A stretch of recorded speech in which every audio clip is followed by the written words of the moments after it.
everyone, and welcome to part 2 of my spectacular epic estate sale haul. This is the continuation of my haul from last week. I'll link that for you if you haven't seen it. I've had a week to think about this estate sale, and I was kind of thinking of how it went. I was in line for about an hour before going into this estate sale. As I was waiting in line, I started talking to the woman behind me, and I was saying, I wonder how early these people arrived. The people in front of us had arrived. This is something else that I've learned. I think it's sort of an honor system, but people will put a placeholder in line and then go sit in their cars for like an hour.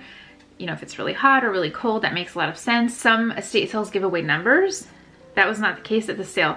This was just a normal line, but there were a lot of like baskets and bags. It was obvious that people had put things down and then, well, I assumed that they were in their cars. She told me that her friend who was first in line had gotten in line at 2 a.m. So in my mind, I'm thinking, wow, she's been here since 2 a.m. She said no, her friend got up, left her house, put something in line, and went back to her house. So she just put a placeholder in line and then went back to her house and probably came back half an hour before the sale started. Can you do that? Also, they would have arrived before the people who were hosting the sale had arrived. So we're gonna jump into the remainder of the estate sale haul, beginning with some glassware. I do love glassware. This is something that I was surprised was still there because it was much later than the beginning of the sale. There was just so much stuff that I think there were layers of things that like people took the top layer and then it revealed more stuff. I found this mid-century cocktail set.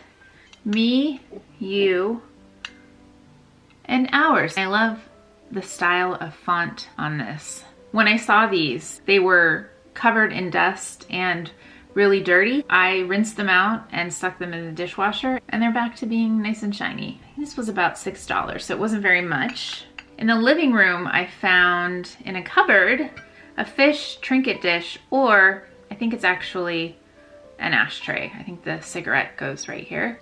This was only $1. It actually had a sticker on it. Some things had stickers, but a lot of things did not have any prices.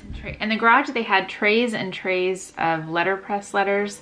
I didn't see a letterpress machine. I have a foil stamping machine and I use letterpress letters in the machine.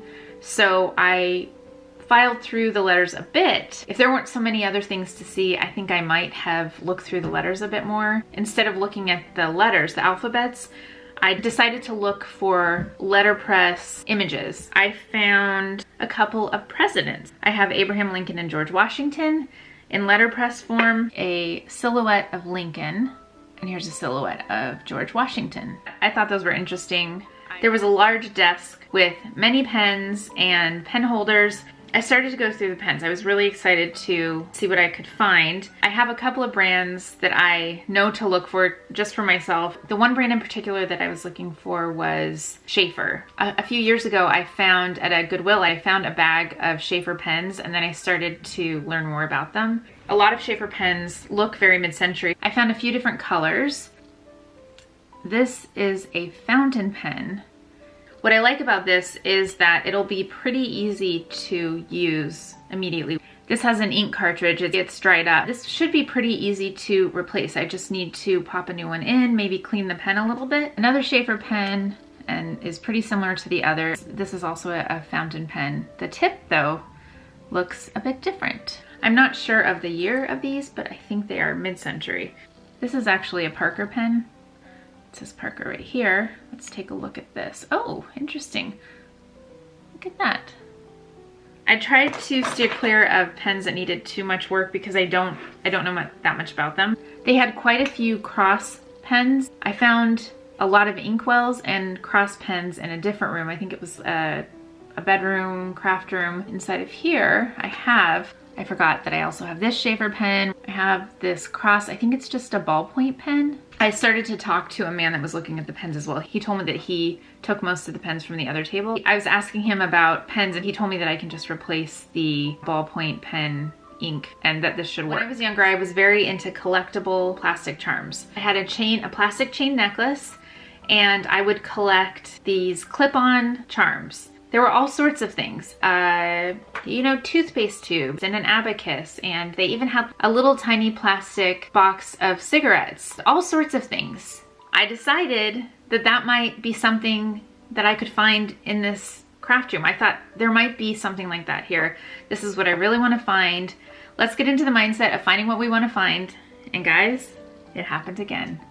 I want to say 5 minutes later, I found exactly what I was looking for. I found 2 packets of these vintage 80s charms. Before the sale, I had already decided that I want to start looking for one of the plastic charm necklaces, either separately or with some charms. There's some specific charms that I want. I just want one of these necklaces. I'm going to wear it. I don't have the one from when I was younger. I'm sure that we got rid of it quite a while ago. I found all of these charms. This was later in the day on the first round. These were underneath quite a few things. I wonder if there were any of the necklaces as well as more charms, but look, this was such a trend when I was younger. I'm so excited to find a necklace and actually put some of these on. What I'm most excited for on these is the tennis racket with the little bell. I found this tiny enamelware tray. On the back it says Sweden. I've not seen this brand of enamelware before, so this was a nice additional find on the way out in the garage. This was such a fun estate sale. It got me back in the mode of wanting to go to estate sales again, so I think I'm gonna start trying to go to more sales. It was fun to bring you along this time. I hope you have a great weekend, and I'll talk to you next week. Bye!